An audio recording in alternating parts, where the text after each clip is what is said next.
All right, we're talking about the Truck Series at Las Vegas in this one, real fast. As I said in my last video, if you want to support me, support the work that I do, support live shows, get projections, everything like that, $25 on Patreon is how you can do that and how you can support me. Thank you for everybody who has stuck around, who has sent me messages and everything like that. Moving towards this Las Vegas race now, I believe that this race has a chance to get pretty stupid, as we have had it be stupid before. If you remember last year, was the year before? I'm pretty sure it was last year. Spencer Boyd spins to the inside wall, dislocates his shoulder. NASCAR just keeps it green for 2 laps, ends the race.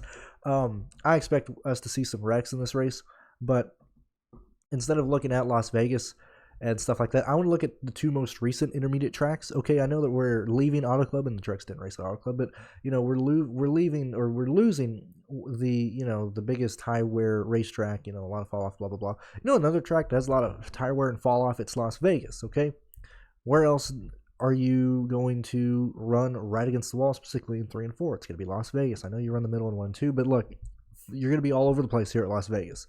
Okay, when we look back at Homestead and the Truck Series to end the year in October, and then when we look at Kansas, which are the 2 tracks that I want to look at specifically, I think we can get a lot of data and idea of where these teams are going to end up being at in terms of speed. Now, yes, we have the 2 biggest question marks in the DraftKings pool this week: Kyle Busch and Chase Purdy. I want to look at practice data.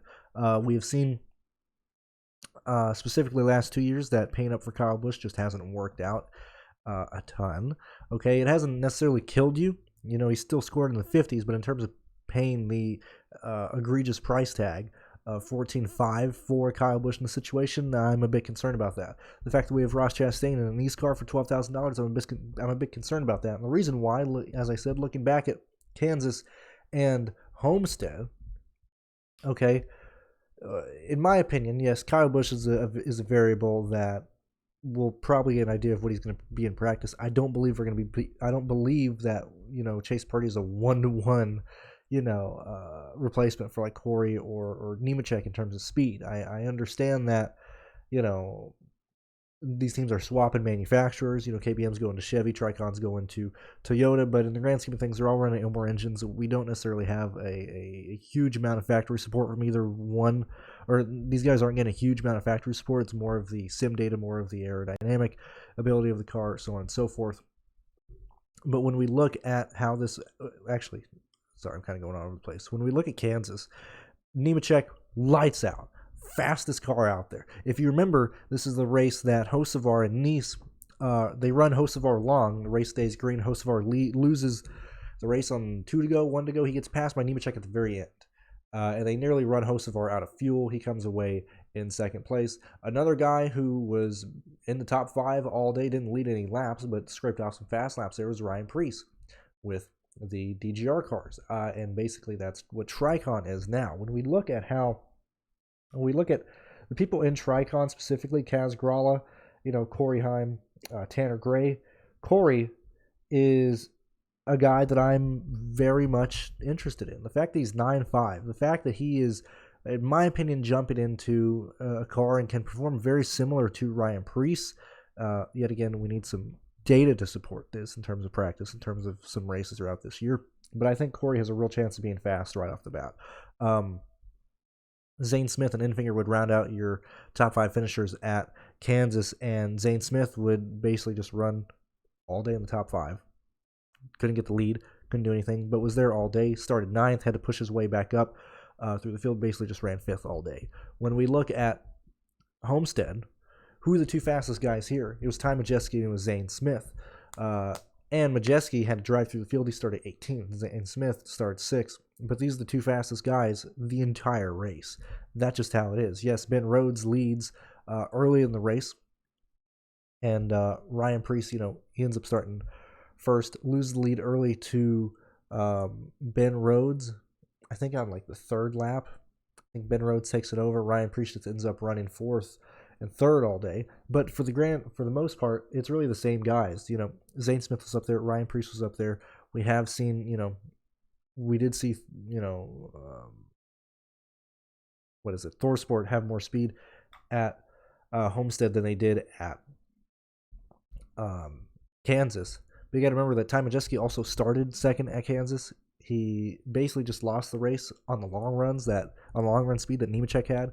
On the long run speed, he got past on the long run speed that Priest had, and he really kind of got screwed over at the end of with the whole pit strategy that they used.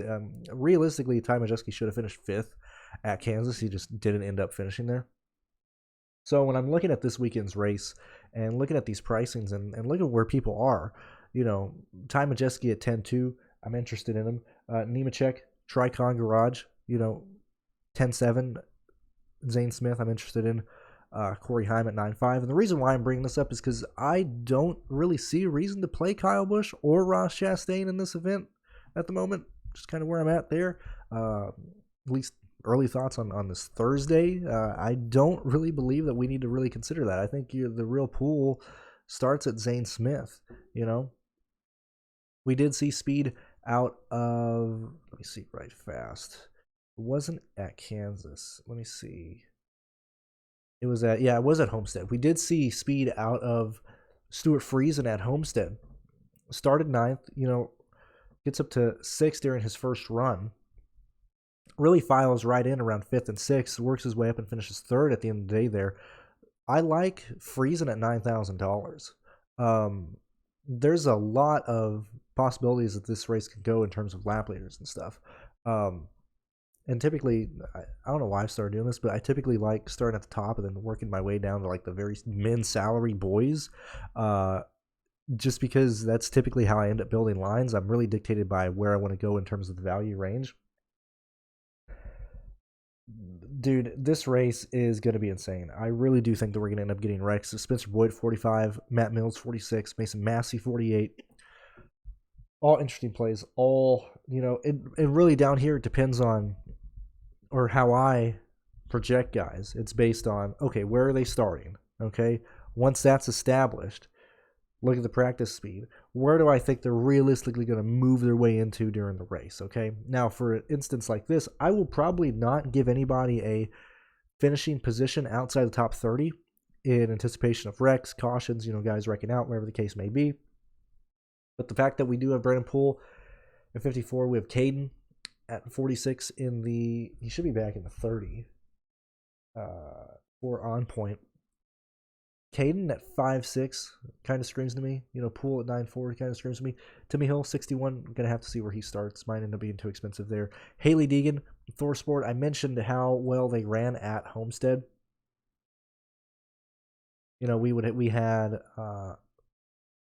We had Ben Rhodes starting first. We had who went ahead and led laps, who beat, Ryan Preece right off the bat at the start.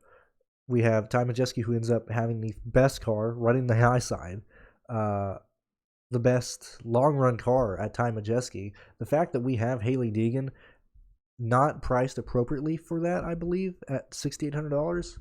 Look, man, I'm probably gonna sink and swim, or I'm at least gonna sink or swim on Haley Deegan at $6,800. You look. It's the year that's make or break in her opinion. This is the best car she's been in. I think she's had just a ton of bad breaks, but it's also due to where you're racing around. Like when you're running 18th and 20th around these idiots in the Truck Series, you're going to be involved in wrecks. But look, last week at Daytona, involved in really the only crash of the weekend because nobody wrecked in the Truck Series. It gets rained out. Unfortunate, just bad break for her. Finishes 35th. She needs points. She needs owner points. She needs a good day here at Las Vegas. The fact that this is her most recent intermediate track that she ran at. You got to remember that she ran the Truck Series race in the fall. She ran the Xfinity Series race in the fall. Ran extremely well in both those races. Very consistent and had a fantastic showing in the Xfinity Series. A lot of experience at this track, her home track. I'm probably going to take a stand on Haley Deegan and hope that she can show us a top 15, 14 day, 16th, 17th. Can also work depending on where she starts. But I like that Thor Sport showed a ton of speed at Homestead to end the season out. Consistency across the board. We even had Crafton finishing 8th, which was kind of an anomaly last year that Crafton even finished in the top 10. He was normally relegated to a 13th, 12th, 15th place driver. Thor Sport showed us a lot of speed. Do I think they're going to win? Do I think Ty Majeski's going to win? I'm going to lean no unless I see something in practice. But ThorSport in general leads me to want to hit Hailie Deegan here. Just player, $6,800. She's not going to kill the bank. She's not going to break the bank on any type of lineup. I would be aggressive on Hailie Deegan. Tanner Gray. As I said, Tricon.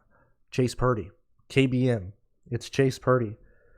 I'm honestly shocked that DraftKings priced him at $7,700. I honestly thought, I know we haven't seen Jack Wood. We just saw him at Daytona. But I honestly thought they would price these guys right in the mid-8s. Chase Purdy at 7.7. Show me speed, Chase. This is your chance. Really, the fact that we might have probably the best team, certainly funded-wise, crew-wise, pit crew-wise. Like, the pit crew alone, Chase Purdy should be $8,400. That's just how it is, because pit road is going to be huge. That's just how it is. It's always huge in the truck series. And who has the fastest pit crews? It's KBM. It is Tricon now, and it's ThorSport at the very end of that. So really, Chase Purdy, $7,700. I'm interested. I really, really am. Probably not going to play Hostafar. Probably not going to play DeBetto. Probably not going to play Crafto. And that removes a big portion of the 8K range. Did I miss on anybody else? I'm trying to think. Max and the AM Racing Machine at 65 is a tough price. That's a tough sell.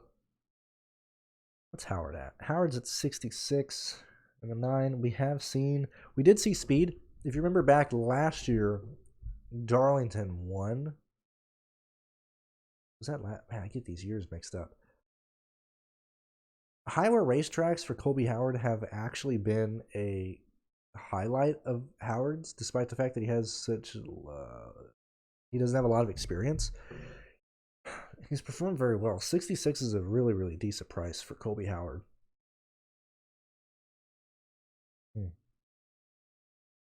I don't know. That's kind of where I'm at. My plan right now is probably Zane Smith, Majeski, Rhodes, Corey, whoever shows me more speed from that. Friesen makes a lot of sense, to be honest with you. I think I kind of want to be overweight on Friesen. I think he has a lot of potential here. Clearly, anybody, Boyd, Mills, Massey, even Lawless, Allen. Good Lord. The fact that we have Lawless in the 45 for $5,100, I think any of the bottom 4 guys, regardless, they're all going to make the race. Like, I'm excited. So let's just use, for example, you go Zane Smith, Stuart Friesen. Let's do Matt Mills here. He leaves you $8,300 on average. As I said, I made, at least in my opinion, Colby Howard, Hailie Deegan make a lot of sense. Raja Caruth, even Kaz Grala. I'm not going to blame you if you go here. More of the 7K range will be dictated by where these guys are starting for me, just because we can't envision them for fast laps. We can't really realistically envision them for laps led, so they are very much dependent on their place differential and final position scoring. So, anyway, that's kind of how I want to approach it. That's my early look. That's, I really want to lean on Kansas. I want to lean specifically on Homestead. I really, really think Homestead is gonna show us something to really go off of. That's why I'm very interested in Friesen, very interested in Zane Smith.